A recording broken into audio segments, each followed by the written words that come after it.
Welcome to this week's tutorial, making these wonderful wire wrapped earrings. As you can see, I've used different size jump rings. I've made them different lengths, different widths, even adding some other features hanging from the bottom. So make it how you want. If you want to do it in sterling silver, if you want to do it in copper or any other type of wire that you might have, get creative, see what you have in your stash, and we're going to make these today. I do enjoy making a long dangle. They're just so fun. It's like a canvas that I want to fill with color and features. So that's why I end up making longer earrings. But you can make it as short as you need it. And also, I'm going to be using my handy dandy 6-step bail making pliers. But if you don't have this opening here is roughly the size of a Sharpie pen. So if you don't have this or a round nose plier that will accommodate this opening, the Sharpie marker will kind of do that. So use what you have around your house. You don't have to have all the fancy tools to make a great pair of earrings. Gathering your supplies for this project, you're going to need flush cutters, chain nose pliers. If you have one of these are great. 6-step bail making pliers or your round nose pliers, chasing hammer for texturing and some flattening if you would like, the bench block, and get your 16 gauge copper wire or whatever wire you want to use, and your 20 gauge wire. Just a suggestion of some beads that you might want to use is these aventurine beads. I thought they were 4 millimeters, but then I measured them with this and they came out to be about 5 millimeters. I don't know if I've ever come across 5 millimeter beads.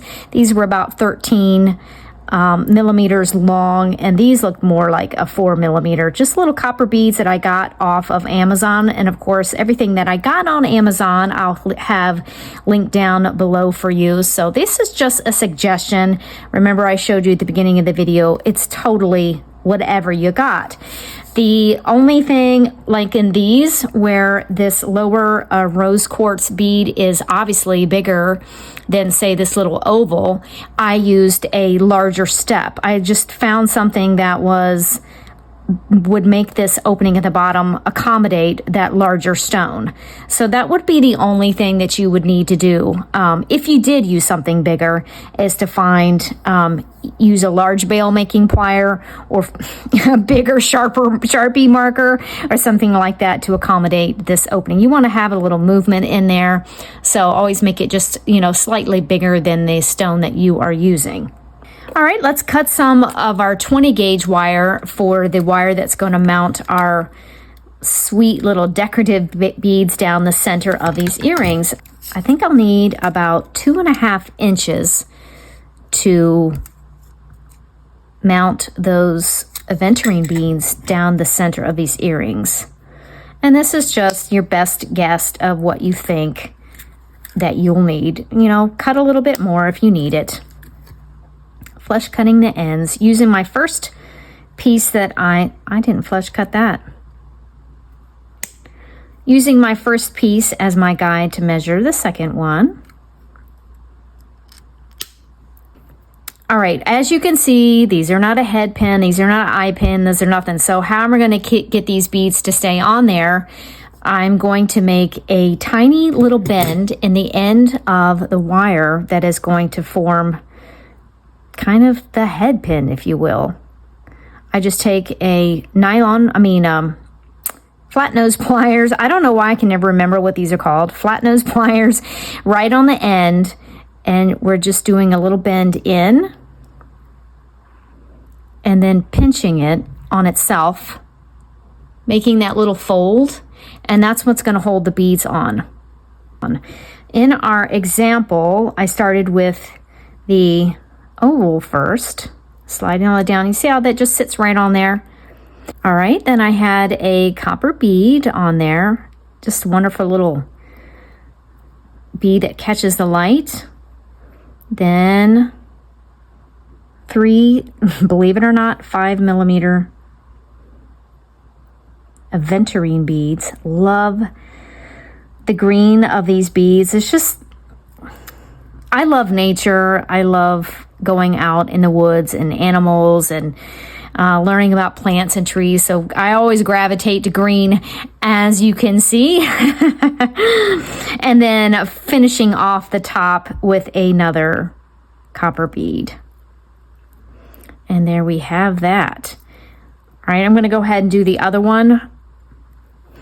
Lots of times I'll get ahead of myself and I'm like, I'll just straight to the something, you know, the frame that's going around there. And I'm like, oh, now they don't match and like this part won't match. So I'm going to go ahead and make sure these match first. Bending that end on itself to form that little fold that will kind of be like a little head pin. All right, with our oval bead and a copper bead, our final 3 aventurine beads.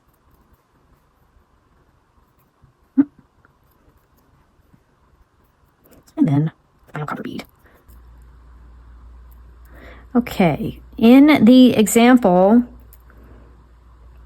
I had some extension here in this part to make it even longer. But I think what I'll do, just from variation, is not have it in there. So I'll go ahead and get this going. I leave about 1 centimeter.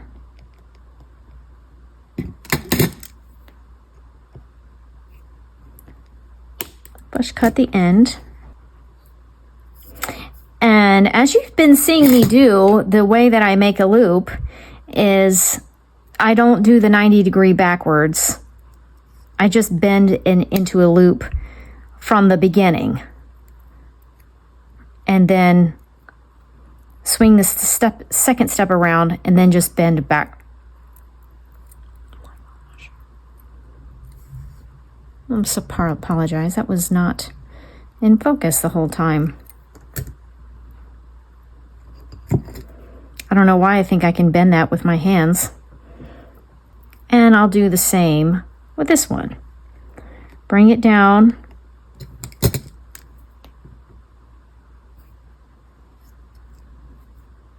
Trim the end off so that there's just 1 centimeter left. Using my stepped pliers, with the first step, I'm going to bend that back into a loop, spin it around, and bend back on itself. And there you have the sweet little loop ready to go so that when we go to mount it into our earring. Let's figure out how much 16 gauge wire we're going to need for this length of a drop down. What I do is I just take a little piece of string and I just kind of envision like that is the wire going around, just to give me a rough estimate, making sure I leave about 1/4 inch at the top to make the loops, maybe just a little shorter. Let's see what that is when we measure it out on the ruler. About 4.5 inches. Okay, 4.5 inches. And you know, if it still is too much once you get it all cut, when you got it cut and you got it laid out, you know, you're trying to envision, you can always trim the ends down a little bit more. But just to get us started, great having you here. I so enjoy doing these videos and just hanging out together. I'm not an expert, but I definitely enjoy doing jewelry and showing others how they can do it for themselves. We are much more capable than we give ourselves credit. So I'm so glad you're here, and I appreciate your comments and liking the video and subscribing. It really just makes my day. And making jewelry, of course, is the highlight. I'm just going to straighten these out a little bit. Taking now our 6-step plier, I'm going to use the biggest step on here to try to encompass this drop. Placing your wire as best as you can in the middle here, and then just start gently pushing the wire around. I really just use the pliers as a form. Apparently I did not get it in the middle, did I? We're going to make it work. This kind of stuff happens all the time when you're making jewelry, and it's so important not to be discouraged by that. And it's like, oh no, I messed up. Now I'm going to, no, you're not. Don't throw it away. Make it work. All right. In the middle as best I can. Maybe it'll be better than the first time. And just pushing around the form of the pliers instead of really, bending the pliers. Just push it. It's so much easier. You get a better bend, I find, if you just push it around. All right, that one was a little better. Huh? Is that a little better? Listen, you're going to make my giggle box turn over, and you don't want that right now. I'm trying to work here. Not be silly.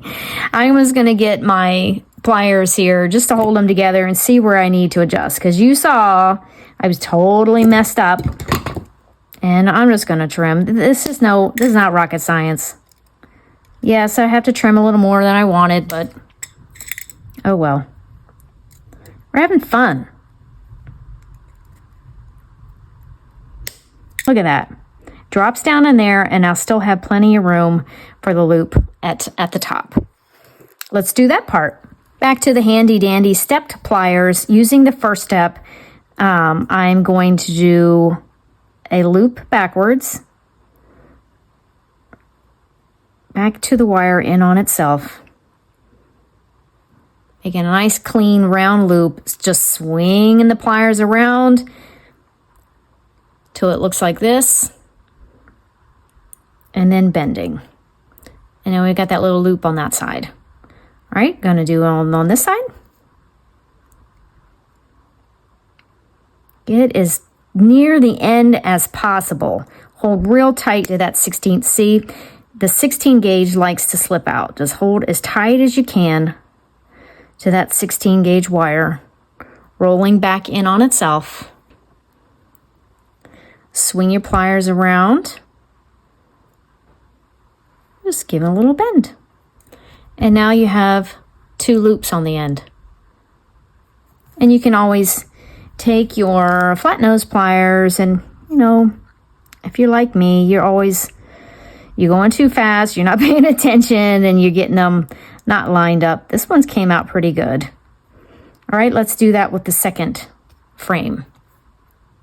We're going to make a loop on the end. Just roll back in on itself. Swing the pliers around, and then bend. Repeat on the other side. Well, this one I'm going to have to tweak. Look at that. That one's totally messed up. It'll be fine. No big deal. Nice and steady with this 16 gauge wire. It likes to pop out of the pliers when you're putting that pressure on it. Swing them around, your pliers around to that bend point, and bend. All right. Get some chain nose pliers and tweak anything if it needs tweaking. Came out pretty good. Where'd my other piece go? Here we go. And they are the same length. This one could maybe be open just a little bit.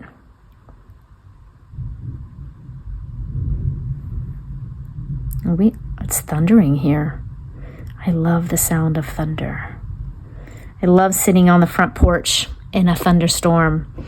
Let's do some little texturizing. This is another feature you could add if you would like.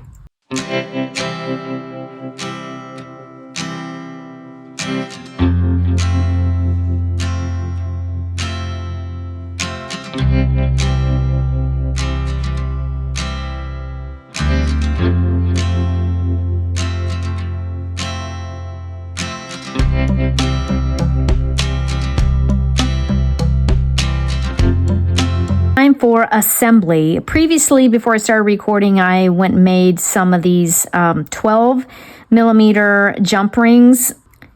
Take your jump ring. Mine's already open. I'm going to, let me switch hands here. Slide one side of this frame on. Make sure I have this turned the right way. Slide our little dangle that we just made, and then slip that other side of the jump ring through the final loop. Take some chain nose pliers and close your loop nice and tight. And then I also made some ear wires. If you would like to know how I make my ear wires, I will post a link up here that you can click on to do that, and down in the description. Make sure that I have it turned the right way. Yes, this is the correct way. And then slide it on your ear wires. And then close the loop. So cute. Let me see. Watch them be the same length. Okay, slightly slightly shorter. I thought that was going to be a bigger shortness, but it wasn't. I think I need to do 4 inches maybe. It would have been more of a drastic. Whatever. It still is pretty. Okay, I open my jump ring, sliding on the first loop of the frame. Making sure I have it the right direction. And then getting that final loop on there.